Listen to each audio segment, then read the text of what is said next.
Урматтуу делегаттар, жакында эле вице-премьерлер баш болгон, ген прокурор, министр тош болгон комиссия бүт кыргыз элин кыдырып, элдери менен жолугуп чыгышты эле да.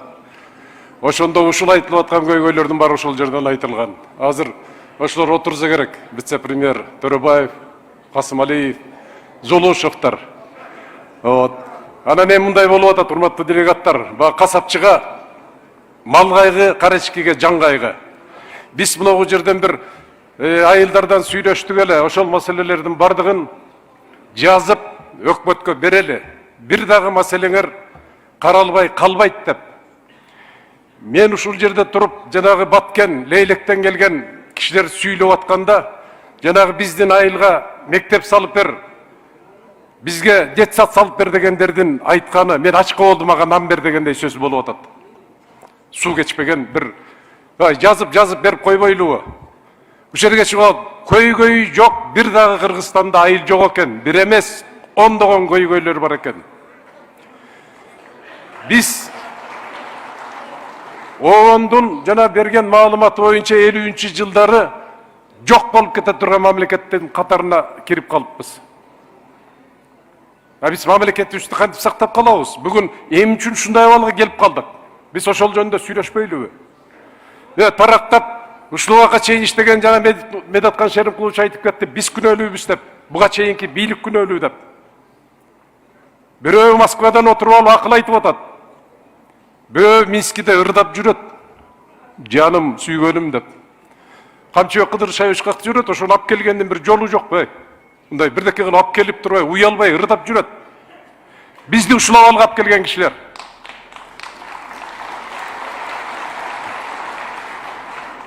Урматтуу президент, таксир президент, абдан туура маселени козгодуңуз. Биздин коргоо мамлекеттин коопсуздугу биринчи кезекке чыгыш керек.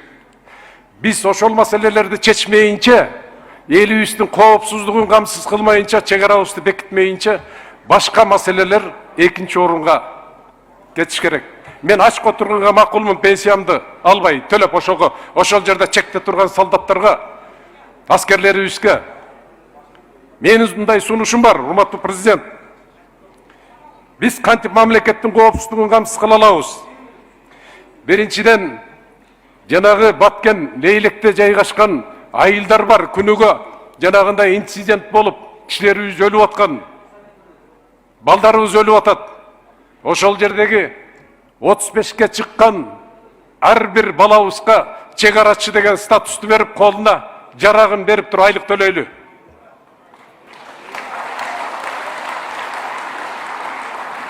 Бул айылдар жанагы Достук, Арка, Кызыл Бел, жана айтып кетпедиби санашып, Аксай, Лейлектеги айылдарыбыз аралашып калган. Ошолордун бардыгына ошондой статус берип туруп айлык төлөйлү. Экинчиден, Кыргызстан боюнча 45ке чыккан азаматтарыбыздын бардыгын резерв. Бул урматтуу президент, муну айтып аткан сөзүм өткөндө тажиктер жанагындай инцидент болгондо Ак үйдүн алдына келип алып, жана ылжы деп немелер бизди Баткенге жибергиле. Биз барышыбыз керек деп өкмөттүн алдында ызы чуу кылышып атат. Ошондой инцидент болгондо алар военкоматтан бир чакырыгы менен чуркап келип туруп жөнөш керек, ошого даяр туруш керек. 20 секунд жыйынтыктаңыз. Бул бүгүнкү курултайды 6га чейин эмес, 7ге чейин узартып койбойлубу? Сунуш, делегаттар. Мынерде сүйлөйбүз дегендер көп. Мен мамлекеттик сурап аткан жокмун, мектеп салып бергиле деп аткан жокмун. Мен мамлекеттик маанилүү маселени көтөрүп атам. Үчүнчүдөн, урматтуу президент, биздин каттагы авиабаза берде эмне турат? Баткенге көчүрөлү. Баткенге көчүрөлү. Биздин Кыргыздын балдар, кыздарын ошо авиа согуш транспорттарын үйрөткөнгө окуталы. Бөлөктөр эмес, биздин балдар отурсун.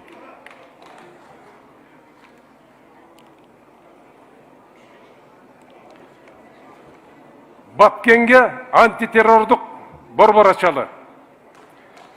Азыр эл аралык экстремизм, терроризм көбөйүп баратат. Нар жакта Афганистан, талибандар, делегаттар, урматтуу делегаттар, жакшы билесиздер. Чечендер Грозныйга антитеррордук борбор ачып туруп, азыр обученный профессионал аскерлери Украинада согушуп атат 10 000 деген. Биз Баткенге антитеррорлук борбор ачалы.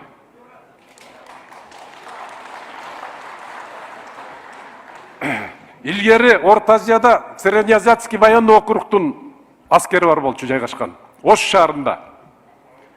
Генерал Лещенко деген башкарчы. СССР тарагандан кийин ошол округ тарап кетти. Среднеазиатский военный округ жок болду. Анын ордун эмне кылып атат билбейм. Регламентти эки эсе пайда. Ошону калыбына келтирели. Урматтуу президент. Эми мунун бардыгы жана Акылбек Үсөнбеков айтып кеткендей, бул мамлекет бюджетсиз мамлекет эмес.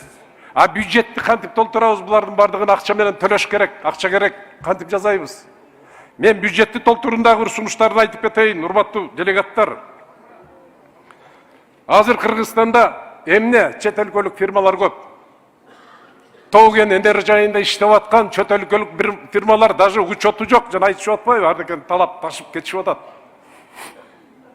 Бүт ошолор ревизия жасалып, Кыргызстанга кандай пайда түшүп атат ошолордон.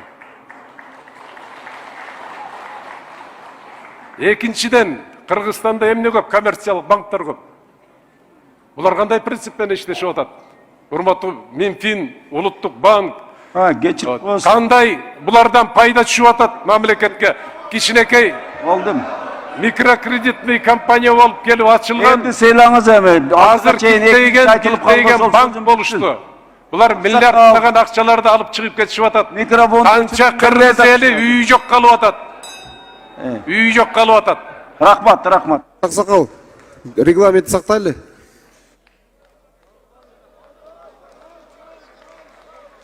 Чоң рахмат, жакшы ойлорду айттыңыз. Мындай кадалуу туугандар, азыр эки адам айтылып калды эле. Ошо менен чоң жок, кошо албайбыз. Сизге анс деле 5 мүнөттөн ачтыңыз. Жок, 10 секунд макул, 10 секунд. 10 секунд. Биз тиги батыштын маданиятын демократиясын үйрөнбөй өзүбүздүн маданиятка кайталы. Урматтуу Садыр Нуркожоевич, сиз мени лично кабыл алсаңыз, экономиканын дагы бир жаңы технологияларды кандай тартабыз? Акылбек Үсөнбекович Дубайга барганда өзү түшүп келген асман жолдору деген технология бар. Биз аны кура турган болсок, көп маселелер чечилет. Ал узак маселе кабыл алсаңыз, мен аны өзүңүз менен Рахмат. маалымат берем. Чоң рахмат.